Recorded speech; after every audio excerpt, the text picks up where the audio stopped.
Today we're going to talk about being in the office versus remote work, meaning all the companies in the world right now are wondering, what the heck am I going to do? Am I going to return to the office? Am I going to come back to the office?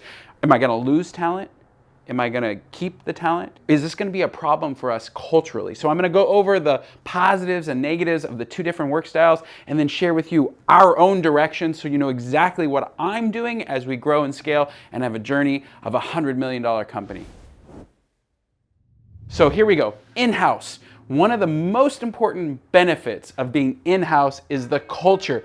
This is how a company is, meaning it's the being inside of the company. It's the doing. It's what people feel like, how they're adhering to the core values, how the customers are being served.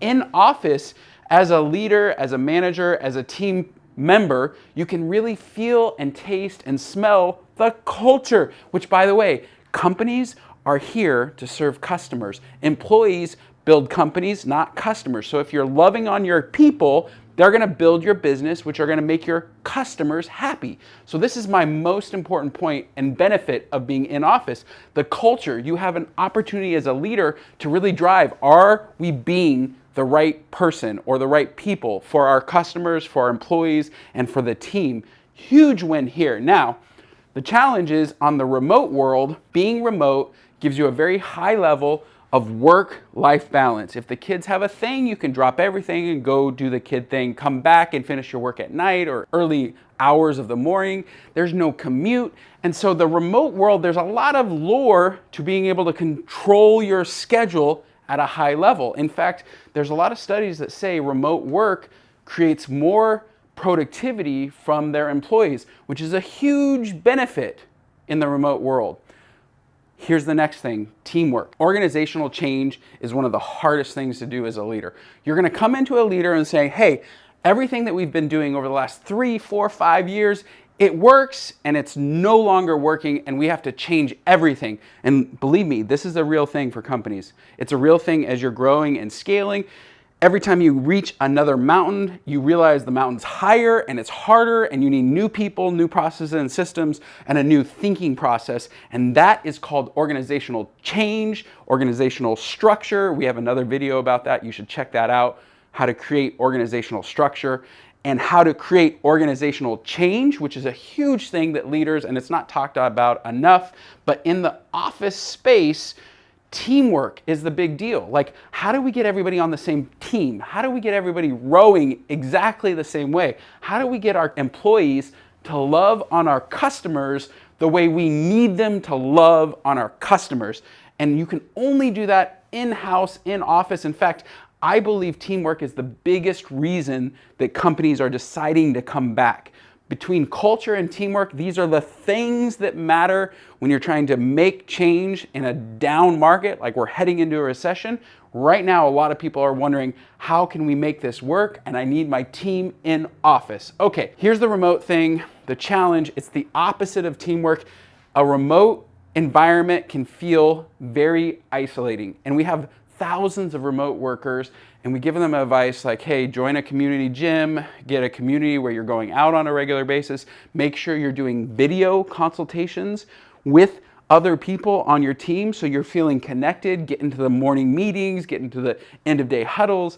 The best thing you can do in the remote world to not feel isolated is communicate a lot, get face-to-face on Zoom or Teams, whatever you can, with as many team members as possible, and create a life where you've got a lot of social interaction outside of the office so that you don't feel isolated. A lot of people fall into a depression space when they're brand new to remote work because they haven't developed a life that is full with other people. In-house side, what I love about leadership is you kind of like Jordan, you're able to bring people together and get a big goal, meaning you get everybody in the room, you understand exactly what their dreams are, what their goals are, and then you relate their dreams to the company dreams. And just like Jordan, that's how you create legacy and win Super Bowls and playoff games, is because of leadership. So that is where you can influence others to actually drive change and results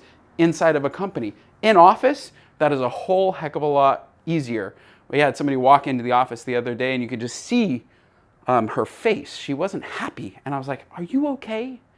This is an opportunity for me to relieve pressure for her so that she knows that she can stay focused on the wildly important one measurement in her day, and she could deliver. And sure enough, in that day, she did great.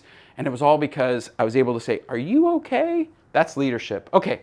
On the remote side, now this is a huge benefit. Out of all of this stuff in the remote world, I think this is the number one thing that makes remote work. When you're in office, there's some tribal knowledge. There's some things inside your business that you can pass on to somebody just by conversation and proximity. Well, if you're a remote company or a hybrid company, all of those things inside of your head have to be documented. You have to put a system and process, meaning you have to have technology, you have to have a standard operating procedures, you have to have videos. This is how we do it here, videos. And so in the remote world, it forces structure in a way that actually accelerates growth.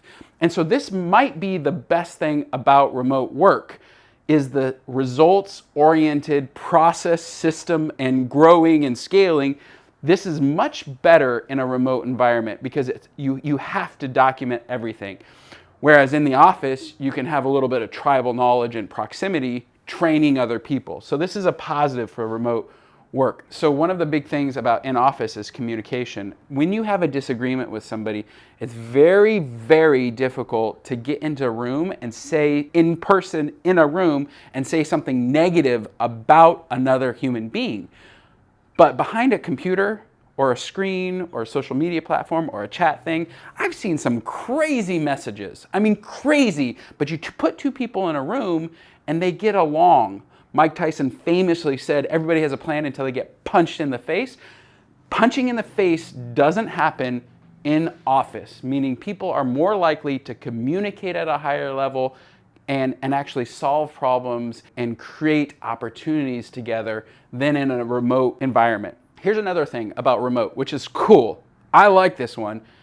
Being remote means less cost. No office, no desk, no liability insurance. There's a whole bunch of cost benefits to being remote. And we just saw in New York and San Francisco, major tech companies getting their leases cut by 2/3. So before they had 1 million square feet, and now they only need 300,000 square feet. So there's a huge benefit to the remote world because of cost. And there's a lot of lure for that, especially when you're in the new beginning stages of building a business. Accountability. Now, I'm gonna break that one down because in-office accountability is very simple. Today, I asked somebody to do something for me. I'm like, hey, you've got this one metric. I really need you to 10x what you're doing on this one metric. And at the end of the day, I'm gonna check in, hey, how did it go today? That level of accountability, when you're face-to-face with somebody and you make a request as a leader, a boss, a manager, and they agree to the request, you better believe today this person is going to deliver because I asked and they committed. And so the accountability in office is a much higher bar, and I think it's positive as you're growing and scaling, especially if you're making change in an organization. So there's some real positives to that space. Remote, here's an interesting thing. There's a lot of distractions in the remote world. I have 3 girls. I'm in my office at home. They knock on my door. My wife has a question. In office, when this is your sacred space to create revenue and scale and grow and build a business, there's some positivity about being not distracted in office. And some people may, disagree. You hear about the water cooler. But man, we have private offices here. We close the door and work gets done. And I think that's a positive thing about the in-house, is that you're getting more stuff done. And in the remote world, there's less distraction. Something else that's really cool, in the remote world, it's more about the results you deliver. So there's literally how many sales did you get? How many customers did you serve? Did you get the project done? Did you get the thing? There's less of a human element in the remote world and more focus on numbers, delivery, and results, which is a positive thing, but it can be hard, and it's at the cost of the human element of relationships. Let me explain. As I'm coaching people about their results, sometimes it's not the business that's the challenge, it's their personal world, or it's what's going on with their family, or it's what's going on with their spouse, or they're having a health concern. And it's a lot easier in-house when you're in an office having the human relationship capital that's so valuable as you're growing and scaling. Because remember, you're climbing this mountain, you're getting to the top, and then you're looking at the top and you realize it's a false summit. I'm at a $50 million company now, and I realize it's going to be hard to get to $100 million. Oh my gosh, I need new people. I need different relationships. I need different systems and process. In office, that relationship capital is much higher. As a leader, I can ask people to do things for me, and it's more probable that they will commit, and together we will grow and scale the business. So it's interesting because a lot of companies are deciding, are we going to be in office? Are we going to be remote? And here's the truth. I want both. I want all of the positives of in office and all the positives of remote to help my business and yours grow and scale. And so what I love about the in office, you get all of these things, meaning you can actually get the culture, teamwork, leadership, communication, accountability, and human relationship capital. And then if you go over to this remote thing, and let's say you give people 1 or 2 days of working remote, then you get the work-life balance. It's not isolating. You upgrade your systems. You have less cost and lower liability because you're not always in the office and you might not need as big of place. There's less distractions and you can focus on the numbers. Now you have the best of both worlds and you're more likely to scale and grow your company. Here's the thing. In the remote world, if you do a hybrid or a blended model, which I believe is the right choice, then your mission, your values, all the things that are really driving the growth of your company, like your customers and how you serve them, your employees and how they serve them, you get all of the best of both worlds.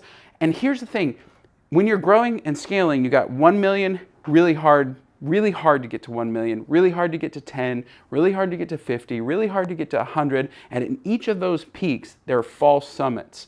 And so you have to completely change what you do, how you serve your customers. You might have to add capacity.